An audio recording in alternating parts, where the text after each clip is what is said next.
Сайн байцгаана уу? За бидний бэлтгэн явуулж байгаа хичээлийг үзэж сонирхож байгаа та бүхэнд баярлалаа. За энэ удаагийн хичээлээр бид нэр үгийг хэрхэн тодтогддог вэ? Тодтогдох ямар аргууд байдаг вэ гэсэн хичээл бэлдэж заахаар бэлэн боллоо.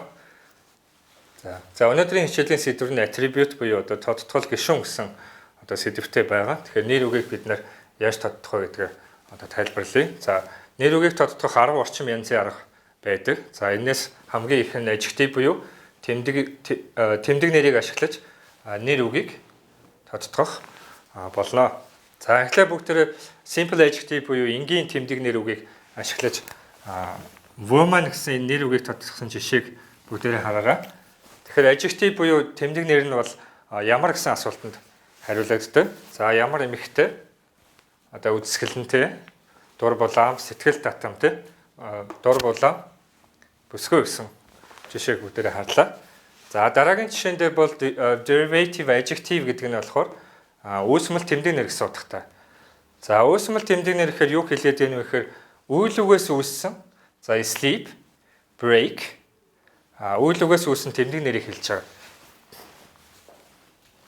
За энэ хоёрын ялгаа нь болохоор энэ ainчтай нь болохоор өөрөө үлдэж байгаа итэхтэй шинжтэй байгаа бол за энэ broken гэдэг нь за энэ хувилбар нь болохоор бусдаар үйлдэгдэж байгаа итэхгүй буюу passive гэж ярьдаг. Passive шинжтэй энэ бол active шинжтэй тэмдэг нэрүүд байна. За өөрөөр хэлбэл sleep гэдэг дээр ainч залгаснаар энэ тэмдэг нэр болж хувраад baby гэсэн энэ нэрийг тодтогч байна. За өгүүлбэрээ монгол хэл рүү бүгдээр хөрвүүлж утгыг харъя. Sleeping baby. За ямар хүүхэд вэ гэхээр унтаж байгаа хүүхэд. Унтаж байгаа хүүхэд. За өөр жишээ бүгдээр авч үзье. Гүйж байгаа хүүхдүүд гэвэл жишээлбэл юу гэж хэлж болох вэ? Гүйж байгаа хүүхдүүд. За энийг харж байгаа хэлчихвэл running children. Running kids. Гүйж байгаа хүүхдүүд. За энэ broken window гэсэн жишээгээ бүгдээр харахаар ямар цонх вэ? Хагарахай цонх. Хагарахай цонх. За одоо тэгвэл бүгдээр жишээгээ өөрчлөөд өргөцсөн зочид гэж хэлж үзье. Өргөцсөн зочид. За өөрөөсөө хэлээд үзээрэй.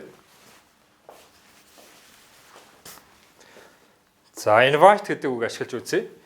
Invite, invited, invited. Тэгэхээр invited guests гэвэл өргөцсөн зочин гэсэн утгатай болох нэ. За дахиад нэг жишээ авч үзье. Stolen car. Stolen car. Steal, stole, stolen. За stolen car гэх юм бол хулгаад алдагдсан машин буюу хулгай машин гэж ойлгож болох нэ. За энэ дээр нэг түгээмэл нэг жишээ байдаг нь бол бүгдээрээ сонирхолтой кино гэж хэлж үзье. Тэгвэл interesting movie. За interest гэдэг үйл үгээс үүссэн тэмдэг нэр нь interesting байх нэ. За 3 дугаар жишээн дээр энэ linking verb гэдэг нь холбох үйл үг гэсэн утгатай байна. Тэгэхээр ямар тохиолдолд adjective буюу тэмдэг нэр нь артаа нэр үггүй явж байна вэ гэдгийг бүгдээрээ харъя. Тэгэхээр нэр үг байхгүй байсан ч гэсэн тэмдэг нэрийг дангаар нь хэрэгжилж болно. За энэ тохиолдолд нь бол ихэвчлэн холбох үйл үгтэй хамт хэрэглэгддэг. Та бүхэн жишээ өгүүлбэрээс хараарай. За энэ dark, tired, alive гэсэн тэмдэг нэрийн артаал нэр үг байхгүй. За одоо get, look. За энэ to be үйл үг байна. За тэгээд seem, appear, become гэх мэт өөр холбох үйл үгнүүд бол олон байдаг. За өгүүлбэрийн утгыг харъя. It's getting dark. Харанхуй болж байна. Харанхуй болж байна. За энэ жишээнээс харъя. Тэр ямар харагдаж байна? You look tired. Та ядарсан харагдаж байна шүү. Чи ядарсан харагдаж байна гэсэн. За сүүлийнх нь wolf. За shot гэдэг нь бол нэр үгийн өмнө байгаа юм чинь энэ тодтол гишүүн буюу тэмдэг нэр байх нэ. Үүсмэл тэм. За энэ жишээн дээрээс харж байна. Shoot, shot, shot. Тэгэхээр shot wolf гэдэг нь ямар ч байна вэ? За өөрөөсөө монгол хэл рүү хөрвүүлээд үзээрэй. За буудуулсан чон зүй тэ. Буудуулсан чон одоо хүртэл амьд байна гэсэн үгээр байжээ. За эхний арга нь бол adjective буюу тэмдэг нэрээр нэр үгийг тодтогч болд юм байна. За гих мэтлэн одоо бусад аргуудаа бүгд жишээ өгүүлбэртэй тайлбарлаж давтъя. За баярлалаа.